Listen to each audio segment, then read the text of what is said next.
Hi viewers, welcome to our channel. ప్రస్తుతం మనతో పాటు senior journalist Damoh Bala sir వారితో మాట్లాడదాం. నమస్కారం సార్. సార్, చంద్రబాబు గారు మరి ఇక్కడ భారీ మెజారిటీతో దూసుకుపోతున్నారు. టీడీపీకి అయితే కంఫర్టబుల్గా ఈజీగా వినిచ్చేస్తుంది. అయితే ఈ నేపథ్యంలో ఇండియా కూటమి వాళ్ళు చంద్రబాబు గారితో సంప్రదింపులు జరుపుతున్నారని వార్తలు వస్తున్నాయి. శరద్ పవార్ గారు కొంతమంది కాల్ చేశారు, మీట్ అవ్వడానికి ట్రై చేస్తున్నారు అంటున్నారు. అంటే దేనికోసం అంటారు సార్? యాక్చువల్గా చంద్రబాబు నిజానికి ఆయన బీజేపీ వాళ్ళు చంద్రబాబుతో కలవకూడదు అనుకున్నారు. యాక్చువల్గా నిజానికి జగన్కే ఫస్ట్ ఆఫర్ ఇచ్చారని చెప్తారు. సో జగన్ ఏమో నేను ఎన్డీఏలో చేరలేను, నాకు ఇక్కడ మైనార్టీ ఓట్లు ఇబ్బంది అవుతుంది అని జగన్ రిజెక్ట్ చేశాడు. బట్ మీకు నేను ఇంతకుముందు ఎలాగ మద్దతు ఇస్తున్నాను అలాగే ఇస్తానని చెప్పాడు. బట్ చంద్రబాబు చాలా స్ట్రాంగ్గా ట్రై చేయడం, పవన్ కళ్యాణ్ కూడా గట్టిగా ట్రై చేయడం వల్లనే బీజేపీ ఒప్పుకునింది. యాక్చువల్గా మనకి అది పవన్ కళ్యాణ్ కూడా చెప్పాడు కూడా, నేను చాలా భంగపడ్డాను, వాళ్ళ దగ్గర తిట్లు కూడా తిన్నాను, ఇవన్నీ కూడా చెప్పాడు. ఏదేమైనా అతి కష్టం మీద చంద్రబాబుని వాళ్ళు వెయిట్ చేయించి 2 సార్లు అక్కడికి తిప్పి ఢిల్లీకి ఓవరాల్గా ఇచ్చేశారు. వచ్చినా కూడా వాళ్ళు బిగినింగ్లో జగన్ని పెద్దగా గట్టిగా తిట్టలేదు. ఆ తర్వాత 1-2 అక్కడ ఫేజెస్ జరిగిన తర్వాత వాళ్ళకి కొంత డౌట్ వచ్చింది, మనకి ఇంతకుముందులో అంత మెజార్టీ రాదేమో అని చెప్పి వాళ్ళు కొంత అప్పుడు జగన్ని కొన్ని తిట్టడం అవి చేశారు. కానీ బలంగా ఇక్కడేమీ జగన్ ఓడించమని పిలిపివ్వడం కానీ, చంద్రబాబుని గెలిపించండి, చంద్రబాబు నాయకత్వంలో ఇక్కడ ఎన్డీఏ కూటమి గెలిపించండి అన్న మాటలు కూడా వాళ్ళు మాట్లాడాలి. అంటే బిగినింగ్లో కొంత బీజేపీ చంద్రబాబుతో ఉన్నట్టే ఉండి జగన్తో కూడా స్నేహం చేశాయి. అందుకని సిఎస్ని కూడా చివరి వరకు వాళ్ళు మార్చలేదు. ఈవెన్ మనకి ధర్మారెడ్డి టీటీడీ ఈఓ మీద కూడా తీవ్రమైన ఆరోపణలు తెలుగుదేశం చేసినా కూడా ఆయన ఇంకా ఎక్స్టెండ్ చేయడానికి హోంశాఖ ఒప్పుకునింది తప్ప ఆయన్ని ఆపలేదు. సో ఇది కాంటెక్స్టు. అదే కాకుండా ఈవెన్ ఎన్నికలైన తర్వాత కూడా అమిత్ షా తిరుమలకి వచ్చినప్పుడు విజయసాయిరెడ్డి లాంటి వాళ్ళని కలిశాడని, అంటే ఒక పక్క వాళ్ళు జగన్తో కూడా కొంత ర్యాపో మెయింటైన్ చేస్తున్నారు, వాళ్ళకు కూడా సరైన పిక్చర్ లేదు, ఆల్మోస్ట్ టైట్ కాంటెక్స్ట్ ఉండొచ్చు. కాబట్టి జగన్కు కూడా రేపు 15 సీట్స్ 12-15 ఎంపీలు వచ్చే అవకాశం ఉంది. వచ్చినప్పుడు జగన్ అవసరం కూడా మనకు ఉంటుందని వాళ్ళు కొంత లిబరల్గా జగన్ వైపు ఉన్నారు మొన్నటి వరకు. అయితే బీజేపీకి అనూహ్యంగా సీట్లు వాళ్ళు అనుకున్నట్టు రాలేదు. వాళ్ళైతే బీజేపీకి సొంతంగా 370, ఎన్డీఏకి 400 వస్తాయనేది వాళ్ళ టార్గెట్, అంత తెచ్చుకోవాలని. అది జరగలేదు. బీజేపీకి ఇప్పటి వరకు చూసుకుంటే మనకి 242 ఉన్నాయి, అంటే 61 సీట్లు తగ్గాయి గతంతో పోలిస్తే. 303 ఉన్నాయి వాళ్ళకి. సో ఇప్పుడు తగ్గాయి. ఇక ఎన్డీఏకి కూడా 296 వచ్చాయి. సో గతంతో పోలిస్తే 57 సీట్స్ తగ్గాయి అనమాట. 353 ఉన్నాయి ఎన్డీఏలో. సో ఇప్పుడు అవి తగ్గాయి. సో వాళ్ళు సొంతంగా గవర్నమెంట్ ఫామ్ చేసే పరిస్థితి లేదు. తన మిత్రపక్షాల మీద ఆధారపడి వాళ్ళు గవర్నమెంట్ ఫామ్ చేయాలి. ఎప్పుడైనా ఇది కోయిలేషన్ గవర్నమెంట్ అవుతుంది. కోయిలేషన్ గవర్నమెంట్ అయినప్పుడు అందులో ఒక సందిగ్ధత అనేది ఉంటుంది. ఎవరికి కోపం వచ్చినా, ఎవరి డిమాండ్స్ నెరవేర్చకపోయినా వాళ్ళు పక్కకి వెళ్ళే అవకాశం ఉంది. పక్కకి వెళ్ళినప్పుడు ఇబ్బంది. ఇదే టైంలో ఇండియా కూటమి గతంతో పోలిస్తే ఇప్పుడు దాదాపు 230 వరకు ఇప్పటికీ ఆధిక్యత విన్ను కలిపితే 230 దాకా ఉంది. అంటే వాళ్ళకి ఇంకా 42 కావాలి. వాళ్ళకి ఈ 42 కానీ వాళ్ళు ఆర్గనైజ్ చేసుకోకపోతే వాళ్ళే గవర్నమెంట్ ఫామ్ చేస్తారు. సో ఇప్పుడు మామూలుగా అయితే రాష్ట్రపతి లార్జెస్ట్ పార్టీ కాబట్టి బీజేపీని ఆహ్వానిస్తారు. ఫస్ట్ బీజేపీకి టైం ఇస్తారు. బీజేపీ గవర్నమెంట్ ఫామ్ చేయడానికి సరిపోయే 272 మెజార్టీ కానీ రాష్ట్రపతికి సమర్పిస్తే వీళ్ళకి అవకాశం ఇస్తారు. ఒకవేళ ఈ లోపల కాంగ్రెస్ పార్టీ కానీ లేకపోతే ఇండియా కూటమి కానీ ఎన్డీఏలో ఉండే పార్టీలని తన వైపు లాగగలిగితే అప్పుడు బీజేపీ గవర్నమెంట్ ఫామ్ చేయలేదు. ఆటోమేటిక్గా సెకండ్ ఆప్షన్ కాంగ్రెస్ పార్టీ ఉంది. కాబట్టి కాంగ్రెస్ పార్టీ కూడా దాదాపు సొంతంగా ఇప్పుడు 100 సీట్ల వరకు వెళ్తుంది. సో కాంగ్రెస్ పార్టీకి వాళ్ళు అప్పుడు ఆప్షన్ ఇస్తారు. కాంగ్రెస్ పార్టీ తన ఇండియా కూటమి సభ్యులతో అంతా కలిసి ప్లాన్ చేసుకొని వెళ్ళచ్చు.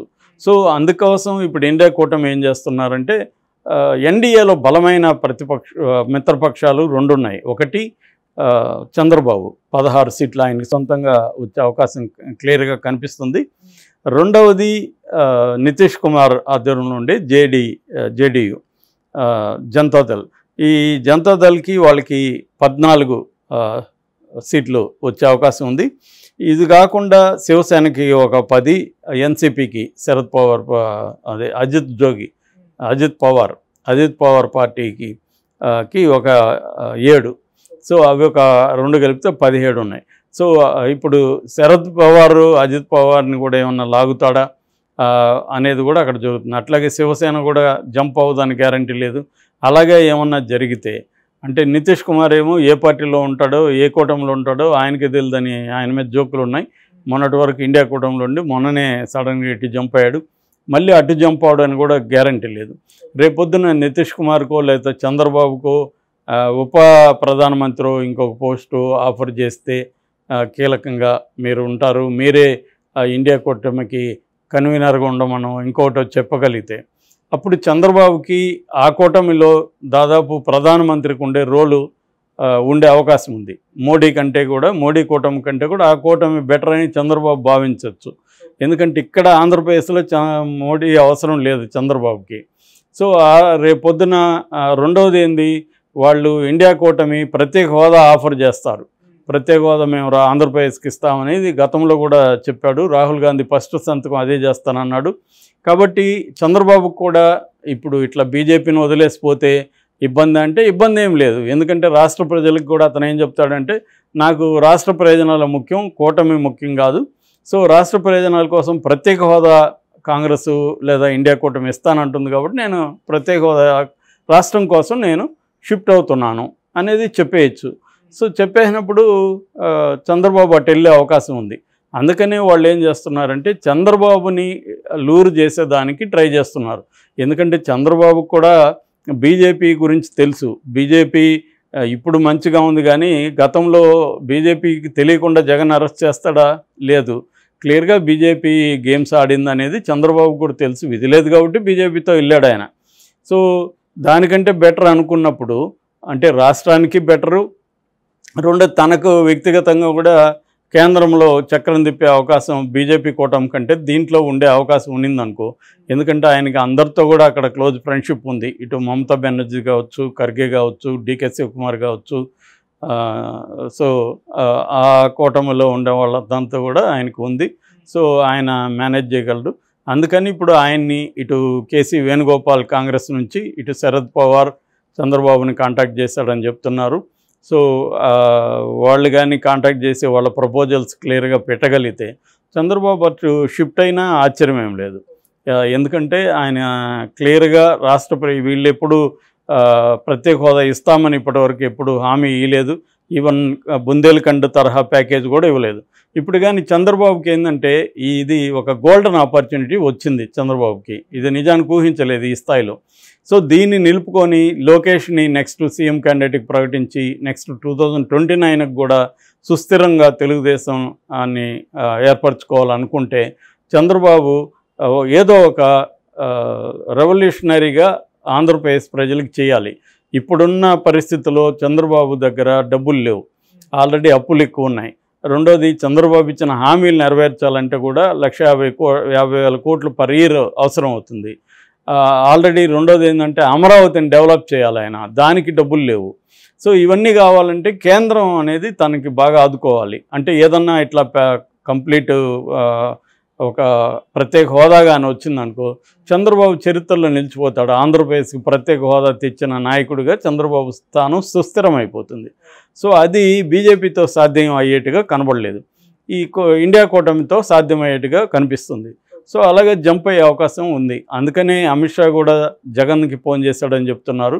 అంటే అమిత్ షా వాళ్ళకి కూడా ఈ డౌట్ ఉందా, చంద్రబాబు ఒకవేళ షిఫ్ట్ అయితే మనం వేరే పార్టీల్లో 1, 2, 3, 4 ఏరుకొని మన వైపు తెచ్చుకొని మనం గవర్నమెంట్ ఫామ్ చేయాలనేది వాళ్ళకు కూడా ఉందా అన్న డౌట్ అయితే వస్తుంది. Okay sir, thank you so much sir.